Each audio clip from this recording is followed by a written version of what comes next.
Et les factures continuaient, je voyais bien que financièrement ça allait être compliqué et en triant un petit peu les clients, j'en ai sélectionné 2-3 qui me paraissaient être les plus safe pour moi et c'est comme ça que ça a commencé. Hello, je m'appelle Thaïs et j'ai été escorte poursuivie financièrement. Alors pendant mes études financièrement, moi j'avais un salaire d'alternante, donc à l'époque je pense qu'on était aux alentours de 960-970 € par mois, cumulé avec les APL, donc on va dire que tout cumulé j'étais à 1200 € par mois, avec un loyer qui était déjà à 700, plus les charges ensuite on fait vite les calculs et c'est pas suffisant quoi. J'ai eu des difficultés financières pendant mes études, mais j'étais persuadée que c'était vraiment un sacrifice et qu'à la fin de celle-ci j'allais avoir entre guillemets gain de cause et que tous ces sacrifices allaient finir par payer. C'est une fois qu'on est diplômé et qu'on se met à chercher un CDI, enfin le premier CDI entre guillemets, le Graal dans le monde du travail, qu'on se rend compte que c'est compliqué et plus de salaire d'alternance quand tu n'es plus en alternance, donc plus rien du tout. Les sacrifices financiers ils ont commencé très doucement, c'est-à-dire au lieu de faire 3 repas par jour, et on va en faire qu'un le soir. Au lieu de sortir et le samedi ou le dimanche avec ses copines, on va choisir. Et après au niveau des charges, le loyer, il y a eu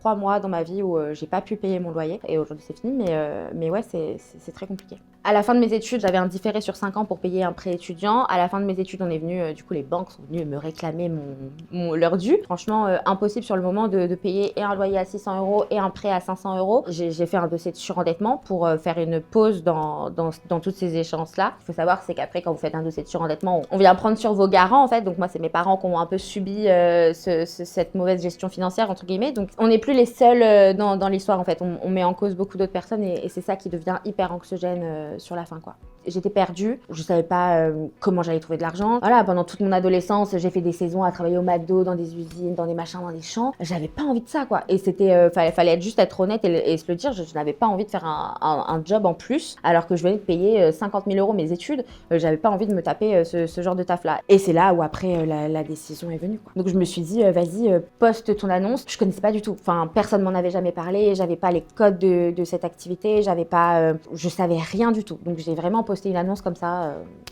et puis on verra quoi. Les 3 premiers jours qui passent, je recevais des tonnes et des tonnes de messages, des appels, des messages vocaux et franchement ça me faisait peur, ça me dégoûtait. Je me disais mais arrête, t'es folle, tu ne vas pas faire ça. Puis au final, les factures continuaient, je voyais bien que financièrement ça allait être compliqué et en triant un petit peu les clients, j'en ai sélectionné 2-3 qui me paraissaient être les plus safe pour moi et c'est comme ça que ça a commencé. Et c'est sûr qu'une fois que l'argent tombait, que le loyer était payé, que les factures etc. étaient payées, qu'on pouvait manger à notre faim, c'était sympa. J'arrivais à réorganiser des choses avec mes copines, des sorties le week-end etc. parce que ça devenait hyper important pour moi du coup d'avoir ce lien social avec elles parce que la semaine, tous les clients c'était horrible.